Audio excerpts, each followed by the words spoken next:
வணக்கம், this is Sridhar from Srihari Associates.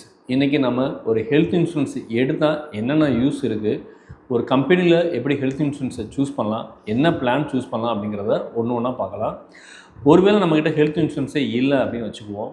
ஒரு heart surgery அப்படின்னா ஒரு ஹாஸ்பிட்டலுக்கும் இன்னொரு ஹாஸ்பிட்டலுக்கும் அதே ஹார்ட் சர்ஜரிக்கான எக்ஸ்பென்ஸ் ரொம்ப டிஃப்ரெண்ட் இருக்கும். ஒரு ஹாஸ்பிட்டல் எடுக்கக்கூடிய ஃபெசிலிட்டிஸ்க்கும் இன்னொரு ஹாஸ்பிட்டலில் உள்ள ஃபெசிலிட்டிஸ்க்கும் ஏற்றாப்புல அவங்களுடைய ட்ரீட்மெண்ட்டுக்கான எக்ஸ்பென்ஸ் பில்லை ஜென்ரேட் பண்ணுவாங்க. அது மட்டும் கிடையாது, மதுரையில் ஒரு ஹாஸ்பிட்டல் எடுக்கிறதுக்கும் சென்னையில் ஒரு ஹாஸ்பிட்டலில் ட்ரீட்மெண்ட் எடுக்கிறதுக்கும் நிறையா வித்தியாசங்கள் இருக்குது. ஸோ இதெல்லாம் அவாய்ட் பண்ணணும் அப்படின்னா உங்களுக்கு தேவை ஒரு ஹெல்த் இன்சூரன்ஸ். ஹெல்த் இன்சூரன்ஸ் இல்லாமல் ஒரு ட்ரீட்மெண்ட் எடுக்கிறீங்க அப்படின்னா உங்களுக்கான எக்ஸ்பென்ஸை உங்கள் சேவிங்ஸ்லேருந்து நீங்கள் செலவு பண்ண வேண்டியது இருக்கும். இல்லைன்னா யார்கிட்டையாவது நீங்கள் கடன் வாங்கி உங்களுடைய ஹெல்த்துக்கான மெடிக்கலுக்கு நீங்கள் எக்ஸ்பென்ஸ் பண்ண வேண்டியது இருக்கும். ஒருவேளை கடன் வாங்கி நீங்கள் எக்ஸ்பென்ஸ் பண்ணியிருந்தீங்க அப்படின்னா அடுத்த 10 வருஷத்துக்கு அந்த அமௌண்ட்டை நீங்கள் பேர் பண்ணுறதுக்கே சரியாக இருக்கும். ஸோ இதெல்லாம் அவாய்ட் பண்ணுறதுக்கு ஒரு ஹெல்த் இன்சூரன்ஸ் ரொம்ப மஸ்ட். நீங்கள் பாலிசி எடுக்கணும்னு முடிவு பண்ணிட்டீங்க அப்படின்னா முதல்ல அந்த கம்பெனி எவ்வளோ நாளாக ஃபீல்டில் இருக்காங்க, எத்தனை பேருக்கு கிளைம் செட்டில்மெண்ட் பண்ணியிருக்காங்க, அவங்களுடைய கிளைம் ரேஷியோ எவ்வளோ அப்படிங்கிறத முதல்ல பாருங்கள். அது மட்டும் கிடையாது, அந்த கம்பெனி கேஷ்லெஸ் ட்ரீட்மெண்ட்டு ப்ரொவைட் பண்ணுறாங்களா அப்படிங்கிறதையும் பாருங்கள். கேஷ்லெஸ் ட்ரீட்மெண்ட் அப்படிங்கிறது என்ன அப்படின்னா, அந்த கம்பெனி ஹாஸ்பிட்டலோட டையப்பில் இருப்பாங்க. ஹாஸ்பிட்டலில் ஒரு வேளை ஹெல்த் இஷ்யூ அப்படின்னு பேஷண்ட் அட்மிட் ஆகிறாங்க அப்படின்னா அதுக்கான அமௌண்ட்டை டைரெக்டாக கிளைமு ஹெல்த் இன்சூரன்ஸ் கம்பெனி ஹாஸ்பிட்டலுக்கே சப்மிட் பண்ணுவாங்க. ஸோ நீங்கள் இதில் பேர் பண்ணக்கூடிய அமௌண்ட்டு ரொம்ப கம்மியாக இருக்கும். ஸோ அந்த மாதிரி கேஷ்லெஸ் ட்ரீட்மெண்ட் ப்ரொவைட் பண்ணக்கூடிய ஒரு கம்பெனியை சூஸ் பண்ணிங்கன்னா ரொம்ப யூஸ்ஃபுல்லாக இருக்கும்.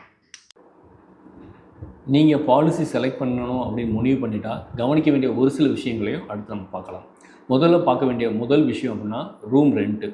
ரூம் ரெண்ட்டை பொறுத்து தான் உங்களுடைய டோட்டல் பில்லுமே ஜென்ரேட் ஆகும். நீங்கள் ரூம் ரெண்ட்டு 1% இல்லை 5,000 rupees அப்படின்னு லிமிட்டடாக ஏதாவது நீங்கள் பாலிசி செலக்ட் பண்ணக்கூடாது. ஆக்சுவல் காஸ்ட் அப்படின்னு இருக்கும். ஸோ அந்த மாதிரி உள்ள ரூம் ரெண்ட்டு ஆக்சுவல் காஸ்ட்டு தரக்கூடிய பாலிசியை செலக்ட் பண்ணிங்கன்னா அப்படின்னா உங்களுக்கு ரொம்ப யூஸ்ஃபுல்லாக இருக்கும். ஸோ ரூம் ரெண்ட்டு ரொம்ப கம்மியாக எடுத்திங்கன்னா அது உங்களுடைய டோட்டல் பில்லையும் அஃபெக்ட் பண்ணும். ஸோ இதை பற்றின வீடியோ நான் நெக்ஸ்ட்டு சொல்கிறேன்.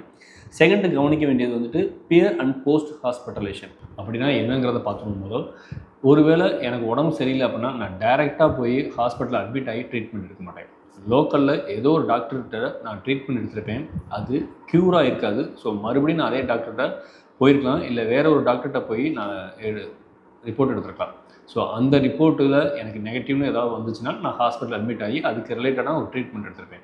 ஸோ இந்த டயத்தில் அதாவது ஹாஸ்பிட்டலில் அட்மிஷன் ஆகிறதுக்கு முன்னாடி அதுக்கு ரிலேட்டடாக நான் என்னென்ன எக்ஸ்பென்ஸ் பண்ணேன், டாக்டர் ஃபீஸாக இருக்கட்டும், இல்லை டேப்லெட்டாக இருக்கட்டும், இல்லை சிடி ஸ்கேனாக இருக்கட்டும், எம்ஆர்ஐ ஸ்கேனாக இருக்கட்டும், இந்த மாதிரி எல்லாமே பியர் ஹாஸ்பிட்டலேஷன் அப்படின்னு சொல்லுவாங்க. ஸோ இதில் வர்றது எல்லாமே நம்ம எக்ஸ்பென்ஸில் கவர் பண்ண முடியும்.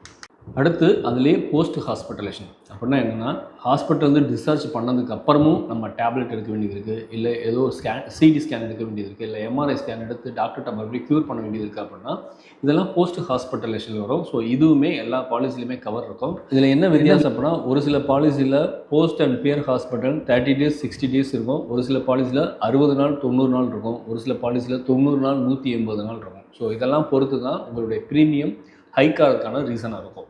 அடுத்து நம்ம கவனிக்க வேண்டிய ஒரு முக்கியமான விஷயம் கோபே.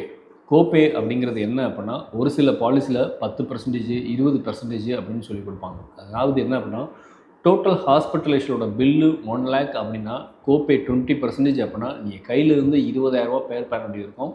கம்பெனியில் 80,000 ரூபாய் பேர் பண்ண வேண்டியது இருக்கும்.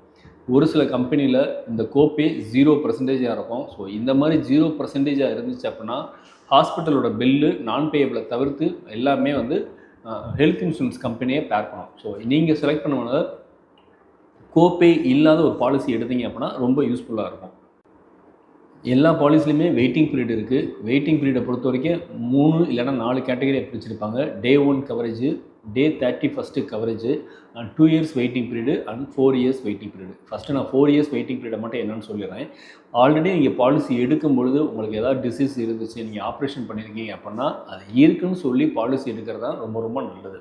ஸோ இந்த ரிலேட்டடான நீங்கள் ட்ரீட்மெண்ட் எடுக்கிறீங்க அப்படின்னா பிஇடின்னு சொல்லுவாங்க, பியர் எக்ஸிஸ்டிங் டிசீஸ். ஸோ இதுக்கு 4 years வெயிட்டிங் பீரியட் இருக்கும். ஸோ இந்த ட்ரீட்மெண்ட்டுக்கு ஃபுல்லாமே நீங்கள் 4 வருஷம் வெயிட் பண்ணி தான் நீங்கள் ட்ரீட்மெண்ட் எடுக்க வேண்டியது இருக்கும்.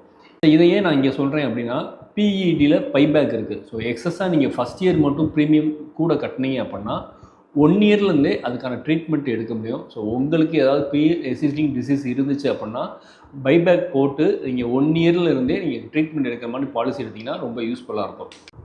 இதெல்லாம் வந்து பேசிக்கான விஷயங்களில் நான் ஷேர் பண்ணியிருக்கேன். ஸோ இதெல்லாம் பார்த்துட்டு நீங்கள் ஒரு பாலிசி எடுக்கலாம். வந்துட்டு பாலிசியில் ஒரே பாலிசியில் வந்துட்டு உங்களுடைய ஒட்டுமொத்த என்டையர் ஃபேமிலியுமே நீங்கள் கவர் பண்ண முடியும். ஒரு 5 லட்ச ரூபாயோ இல்லை 10 லட்ச ரூபாய்க்கோ நீங்கள் பாலிசி எடுக்கிறீங்க அப்படின்னா அதுக்கான ப்ரீமியம் ரொம்ப ரொம்ப கம்மி. 10,000 ரூபாய்க்கு 15,000 ரூபாய்க்குள்ள வரும். நீங்கள் ஆவரேஜ் பண்ணிங்கன்னா ஒரு நாளைக்கு 20 ரூபா 25 ரூபா அந்த ரேஞ்சு தான் வரும் ஒரு ஆளுக்கு. ஸோ இதெல்லாம் பேஸ் பண்ணி நீங்கள் ஒரு பாலிசி எடுங்க.